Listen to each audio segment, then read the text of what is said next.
नमस्कार। आप सभी को होली की अनंत अनंत शुभकामनाएं। आप कल्पना कीजिए कि जहां अगर रंग न हो वहां का वातावरण कैसा हो जाएगा। इन रंगों के बिना कितनी बदरंग लगेगी ये दुनिया। लेकिन पिछले कुछ वर्षों से लगातार सहारा सहित कई सारी कंपनियों में जिन्होंने इन्वेस्ट किया और उनका पैसा फंसा हुआ है, जो कि आर्थिक तंगियों से गुजर रहे हैं वर्षों से, जिनके परिवार मानसिक प्रताड़ना लगातार झेलते आ रहे हैं। उन घरों के गार्जियन अपने चेहरे पर खुशी के भाव लिए हुए अपने परिवार के साथ हर्षोल्लास के साथ इस रंगों के त्यौहार और बुराई पर अच्छाई की जीत का प्रतीक, ये आपसी सद्भाव का प्रतीक, भाईचारे का प्रतीक, ये होली का त्यौहार लगातार मनाते आ रहे हैं। जो करोड़ों निवेशक सहारा और सहारा जैसी कंपनियों में इन्वेस्ट करके फंसे हुए हैं और वर्षों से अपने पूर्ण भुगतान मेच्योरिटी अमाउंट के साथ पैसा पाने की आस देख रहे हैं, कुछ उसी तरह से पिछले लगातार 8 महीने से नोएडा के अंदर लगातार सहारा के कर्मचारियों के द्वारा क्रमिक अनशन जारी है।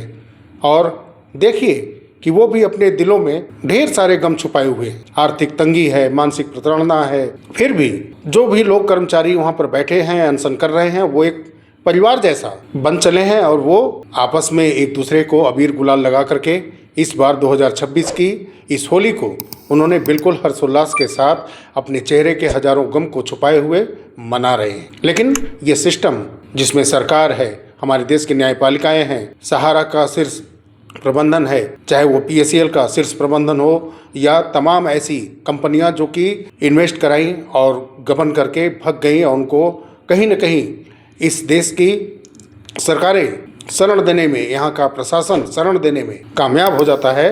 आशा यही है कि जल्द से जल्द हमारे देश का ये सिस्टम, हमारी न्यायपालिकाएं सभी को न्याय दें और सभी के हक के पैसे उनको मिले, चाहे वो इन्वेस्टर्स के निवेश किए पैसे हों, चाहे वो कर्मचारियों के सैलरी हो या एजेंट जिन्होंने इन्वेस्टर्स के द्वार द्वार पर जाकर के पैसे लिए और इन कंपनियों में इन्वेस्ट कराए।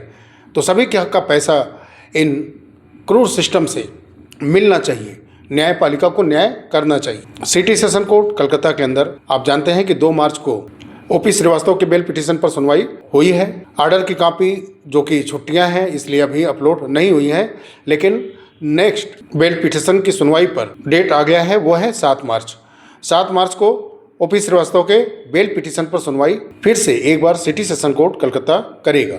वहीं एक केस का मैंने जिक्र किया था जो कि ED के असिस्टेंट डायरेक्टर राजेश्वर सिंह, जिनका कंटेम्प्ट पिटीशन सुब्रत राय सहारा के अगेंस्ट में था, 27 फरवरी के बाद फिर से एक बार 11 मार्च को लिस्टिंग की गई है, टेंटेटिव है, उस दिन सुनवाई एक बार फिर से हो सकती है। और एक केस जो कि एक ट्रांसफर पिटीशन है जो कि सहारा इंडिया कमर्शियल कॉर्पोरेशन ने इन्फोर्समेंट डायरेक्टरेट के अगेंस्ट में किया था, जो कि सिटी सेशन कोर्ट कलकत्ता के अंदर भी चल रहा है, एक ED के अगेंस्ट में केस।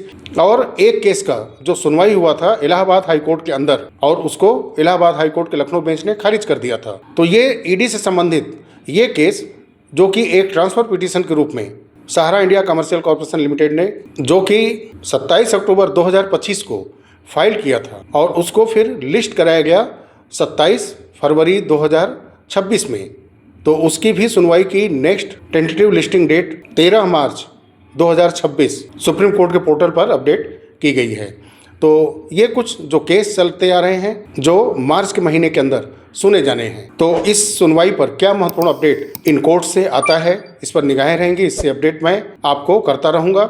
और एक दुखद समाचार है, कुछ दिन पहले एक पेपर की कटिंग वायरल हुई थी जिसमें एक सहारा ग्रुप के एजेंट सुकुमार दास जी, जिनका उम्र लगभग 56 वर्ष बताया गया है, इन्वेस्टर्स के दबाव में आने की वजह से उन्होंने आत्महत्या कर ली। तो ये बहुत दुखद समाचार है और मैं अपने वीडियो के माध्यम से ही अपील करूंगा, चाहे वो इन्वेस्टर्स हों, चाहे वो एजेंट हों या कर्मचारी हों, हौसला रखें।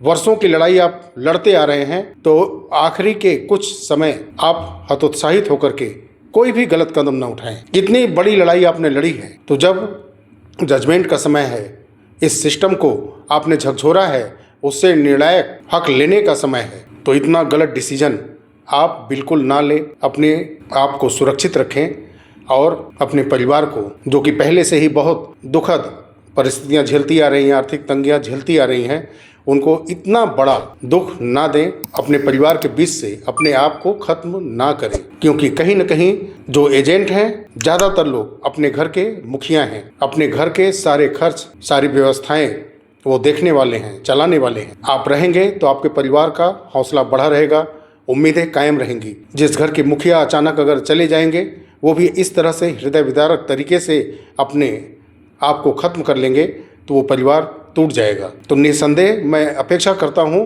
कि ना कोई इन्वेस्टर्स, ना कोई एजेंट, ना कोई कर्मचारी इस तरह से कठोरता भरा निर्णय लेगा और अपने शरीर को समाप्त करेगा। तो साथियों, एक बार फिर आप सभी को होली की अनंत अनंत बहुत सारी शुभकामनाएं। बहुत जल्द मिलते हैं अगले वीडियो में। तब तक के लिए नमस्कार।